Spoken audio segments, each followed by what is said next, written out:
Good morning everyone. हाँ जी, हम कर रहे थे एमएम अप्रोच का सेकंड पार्ट।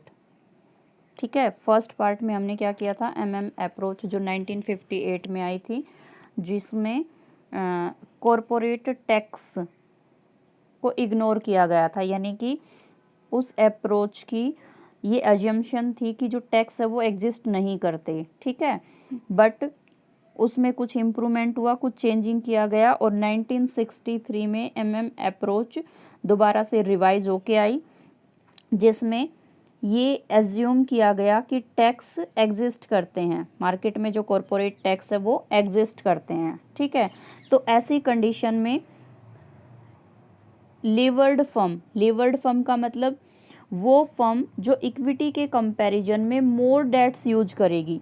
तो जो फर्म इक्विटी के कंपैरिजन में डेट्स के यूजेस को इंक्रीज करेगी, तो इससे उस फर्म की वैल्यू इंक्रीज होगी और कॉस्ट ऑफ कैपिटल डिक्लाइन होगी। यानी कि ऐसे में जब टैक्स मार्केट में एग्जिस्ट करेंगे तो इस कंडीशन में जो फर्म अपने कैपिटल स्ट्रक्चर में चेंज करेगी, मींस इक्विटी के कंपैरिजन में डेट्स ज़्यादा यूज करेगी, तो उसकी वैल्यू ऑफ फर्म और कॉस्ट ऑफ कैपिटल दोनों ही इफेक्ट होंगे।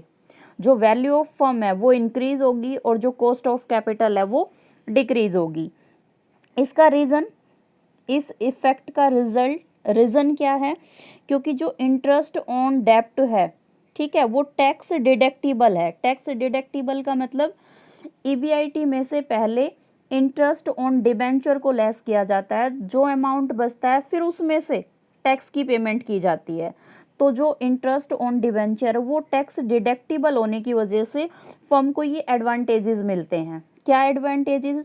कि इक्विटी के कंपैरिजन में अगर डेट्स ज़्यादा यूज करेगी तो value of firm means equity share holders की जो वेल्थ है वो इंक्रीज होगी और जो उसकी कॉस्ट है, ओवरऑल कॉस्ट ऑफ कैपिटल, वो डिक्रीज होगी, जो कि हर फर्म चाहती है। तो इसका रिजल्ट क्या निकलेगा? इसका रिजल्ट निकलेगा कि लीवर्ड फर्म की जो वैल्यू है, ठीक है, वो एक्सीड होगी किससे? अनलीवर्ड फर्म की वैल्यू से। लीवर्ड फर्म का मतलब जो डेट्स ज़्यादा यूज करेगी किसके कंपैरिजन में? इक्विटी के कंपैरिजन में। अनलीवर्ड का मतलब जो ओनली क्या यूज करेगी? इक्विटी यूज करेगी या डेट्स के कंपैरिजन में इक्विटी का रेशियो ज़्यादा रखेगी।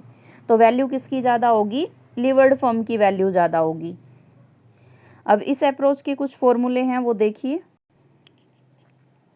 वैल्यू ऑफ लीवर्ड फर्म की वैल्यू को डिनोट करेंगे VL से। ठीक है, तो VL means value of levered firm, जो इस किसके इक्वल होगी? VU प्लस DT के। VU का मतलब value of unlevered firm. Unlevered firm का मतलब ऐसी फर्म जो ओनली इक्विटी यूज करेगी, डेब्ट्स यानी कि डिबेंचर यूज नहीं करेगी। ठीक है, डी का मतलब अमाउंट ऑफ डेब्ट्स यानी कि अमाउंट ऑफ डिबेंचर, और टी का मतलब टैक्स रेट।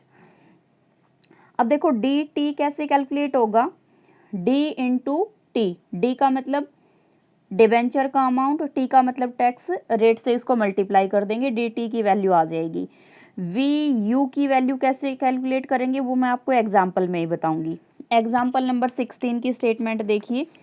एग्जाम्पल नंबर 16 में कहता है कि यू और एल दो फर्म हैं, ठीक है, ये दोनों बिल्कुल सिमिलर हैं, बट एक चीज़ में लेके ये एक दूसरे से डिफरेंस है कि जो यू फर्म है ना वो तो अनलीवर्ड फर्म है। इसका मतलब वो कैपिटल स्ट्रक्चर में ओनली क्या यूज कर रही है? इक्विटी शेयर यूज कर रही है। जबकि जो एल फर्म है वो लीवर्ड फर्म है। लीवर्ड फर्म का मतलब वो क्या यूज कर रही है? इक्विटी के कंपैरिजन में डेब्ट्स यानी कि डिबेंचर ज़्यादा यूज कर रही है। कितने डिबेंचर यूज कर रही है? 20 लाख। और रेट कितनी है इंटरेस्ट की? 8% की रेट है। दोनों फर्म का, एल और यू का जो ईबीआईटी है वो कितना है? 6 लाख है दोनों का।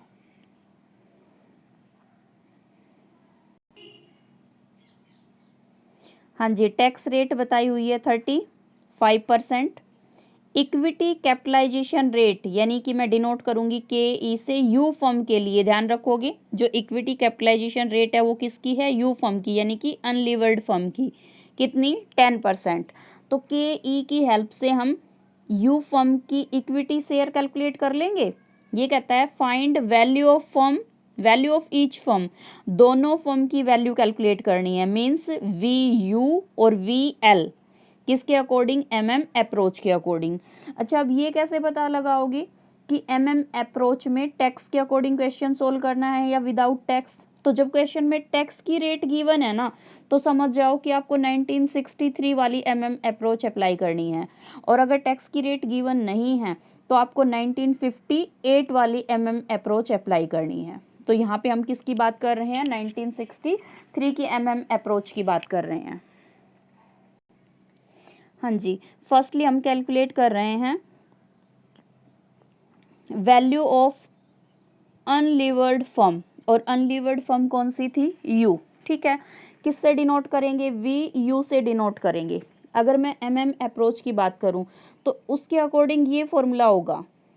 ठीक है, क्या कैलकुलेट करने का, वी यू का मतलब वैल्यू ऑफ अनलीवर्ड फर्म, यानी कि यू फर्म की बात कर रहे हैं। ईबीआईटी जो क्वेश्चन में गिवन मिलेगा, ईबीआईटी नेम देंगे या नेट ऑपरेटिंग प्रॉफिट देंगे, ये ध्यान रखना आप।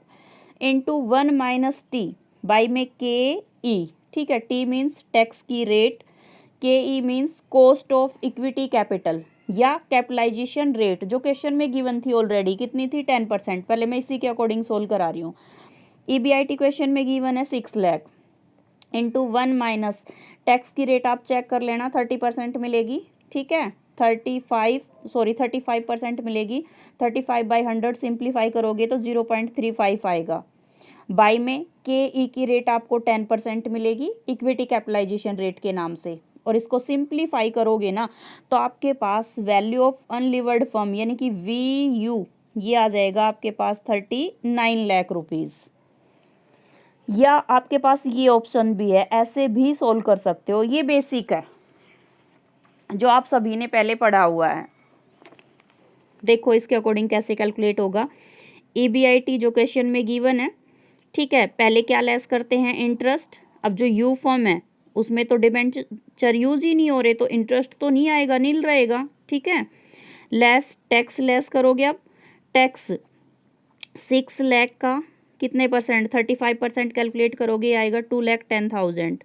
लेस करोगे तो आपके पास earning available to equity share holder आ जाएगी। ठीक है, मतलब ये जो 3,90,000 का अमाउंट है ये किसके लिए अवेलेबल है, इक्विटी शेयर होल्डर के लिए अवेलेबल है, जिसको मैं EAT भी नाम दे सकती हूँ, अर्निंग आफ्टर टैक्स। तो यहाँ से देखो क्वेश्चन में हमें क्या गिवन है, KE गिवन है ना, KE का ही फॉर्मूला लगा दो, KE इज इक्वल। अगर मैं इससे पहले की अप्रोच की बात करूं तो KE के लिए हम क्या फॉर्मूला यूज कर रहे थे, EBIT माइनस इंटरेस्ट यूज कर रहे थे ना, I। बट अनलीवर्ड फर्म की कंडीशन में I तो होगा ही नहीं, सीधा क्या होगा, टैक्स। तो आप टैक्स लेस कर देंगे, यानी कि फॉर्मूला क्या बना सकते हैं, EBIT minus interest minus tax, by में market value of equity share. ये देखो 10% क्वेश्चन में गिवन था, हमने पुट कर दिया। EAT हमने कैलकुलेट कर लिया, कितना आया, 3,90,000। बाई में इक्विटी शेयर नहीं पता, क्रॉस मल्टीप्लाई करके सिंप्लीफाई करोगे तो ये 39 लाख आ जाएगा। अब आपकी चॉइस है, ये तो बेसिक है जो स्टार्टिंग से हम यूज करते आ रहे हैं, और अभी जो मैंने स्टार्टिंग में बताया था वो MM अप्रोच के अकॉर्डिंग फॉर्मूला है, जो आपको ईजी लगे उससे कैलकुलेट कर लेना। ठीक है, तो वैल्यू ऑफ यू फर्म यानी कि अनलीवर्ड फर्म की वैल्यू, डेब्ट्स प्लस इक्विटी। अब क्वेश्चन में अनलीवर्ड है तो डेब्ट्स तो होंगे नहीं, नील। इक्विटी कितना, 39 लाख, तो वैल्यू ऑफ फर्म यानी कि VU कितना आ गया, 39 लाख। दूसरी फर्म कौन सी है, लीवर्ड फर्म, कौन सी थी, L। इसकी वैल्यू कैलकुलेट करोगे तो formula VL is equal VU plus DT। VU आपने कैलकुलेट कर लिया 39 लाख। ठीक है, D मीन्स डिबेंचर का amount 20 lakh, T means tax की रेट 35% कैंसिल कर लिया, बाई में 100 सिंप्लीफाई करोगे आ जाएगा 7 लाख। ठीक है, प्लस करोगे तो जो लीवर्ड फर्म है L उसकी वैल्यू कितनी आ गई, 46 लाख। अब जो MM अप्रोच बोल रही थी कि जो लीवर्ड फर्म है उसकी वैल्यू, ठीक है, अनलीवर्ड फर्म के कंपैरिजन में एक्सीड होती है, तो ये चेक कर लो, एक्सीड है। ठीक है, लीवर्ड फर्म हमारी L है ना, तो L की वैल्यू एक्सीड है ना, किससे, U से। तो MM अप्रोच का ये प्रैक्टिकली प्रूफ हो गया।